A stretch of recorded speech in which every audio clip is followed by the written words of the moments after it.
Air India విమాన ప్రమాదంలో black box కీలకంగా మారనుంది. పైలట్ల సమాచారం అంతా బ్లాక్ బాక్స్లోనే రికార్డు కావడంతో తదుపరి దర్యాప్తులో బ్లాక్ బాక్సుల పాత్ర కీలకం కానుంది.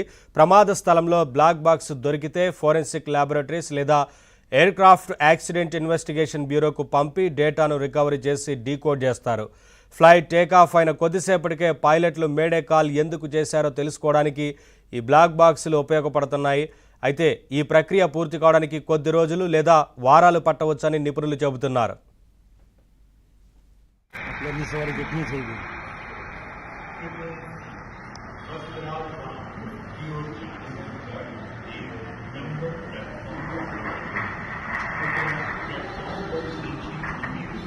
पूरा ही गया हुआ है कोई बात मतलब इस बार कितनी चाहिए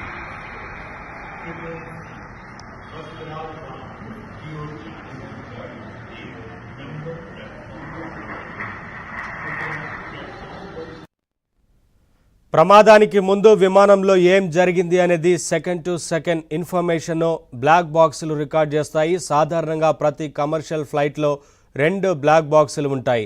ఆరెంజ్ కలర్లో ఉండే ఇవి క్రాష్ రెసిస్టెంట్లు, అలాగే అంటే విమానం ఎలాంటి ప్రమాదానికి గురైన బ్లాక్ బాక్సులు మాత్రం చెక్కు చెదరవు.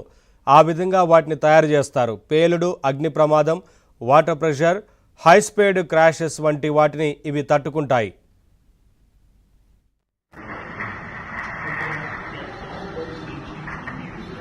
पूरा ही गया हुआ है कोई बात मतलब इस बार कितनी चाहिए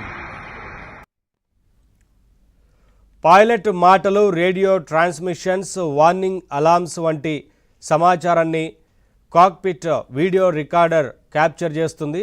విమానం ప్రమాదానికి గురవడానికి చివరి క్షణాల డేటా అంతా బ్లాక్ బాక్స్లోనే రికార్డ్ అవ్వడంతో దర్యాప్తులో ఈ డేటానే కీలకం అవుతుంది.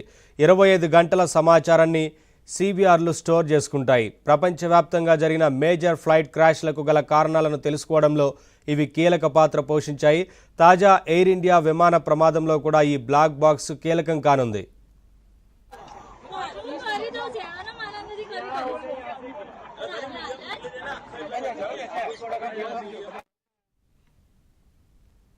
విమాన ప్రమాదంలో బ్లాక్ బాక్స్ కీలకంగా మారింది. ఇప్పటివరకు బ్లాక్ బాక్స్ ఆచూకీ లభించలేదు. బ్లాక్ బాక్స్ కనుక దొరికితే ఆ తర్వాత నిపుణులు లోపల ఏం జరిగింది అనే దానికి సంబంధించి సెకండ్ టు సెకండ్ రికార్డు ఉంటుంది. దీనిపైన పూర్తి స్థాయిలో ఒక అంచనాకు వచ్చే అవకాశం ఉంటుంది. అప్డేట్స్ మా ఢిల్లీ బ్యూరో చీఫ్ కృష్ణ అని తెలుసుకుందాం.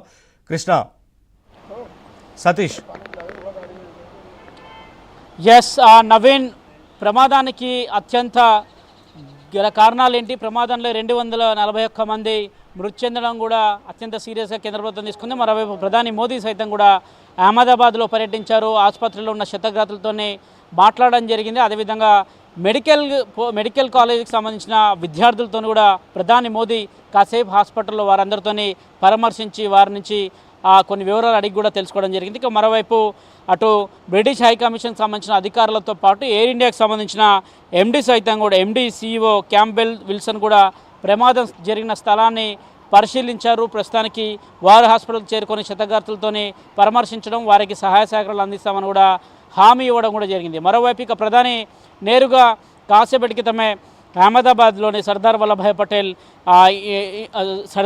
పటేల్ ఎయిర్పోర్ట్లో అధికారులతో సమావేశమయ్యారు. సమీక్షా సమావేశం ప్రస్తుతం జరుగుతుంది. ఆ సమీక్షా సమావేశంలో ఉన్నత స్థాయి అధికారులు కూడా పాల్గొన్నారు. డీజీసీఏ కావచ్చు, అటు ఎన్డీఆర్ఎఫ్కి సంబంధించిన కొంతమంది అఫీషియల్స్ పాల్గొన్నారు. ఎనర్జీకి సంబంధించిన అధికారులు కొంతమంది ఉన్నారు.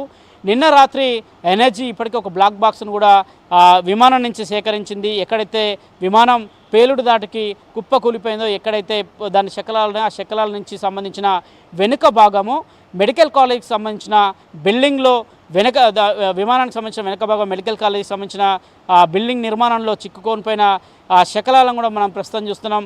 బ్లాక్ బాక్స్ అక్కడే ఉంటుంది కాక్పిట్లో. ఆ బ్లాక్ బాక్స్ని సైతం కూడా తీసుకున్నట్టు కూడా ఎనర్జీ అధికారులు నిర్ధారించారు. దాన్ని డీజీసీ అధికారులకు పంపిస్తున్నారు. దానికి సంబంధించి కూడా డేటాను కూడా రివీల్ చేయబోతున్నారు. మే డే అనే సందర్భంగా వారు ఏ విధంగా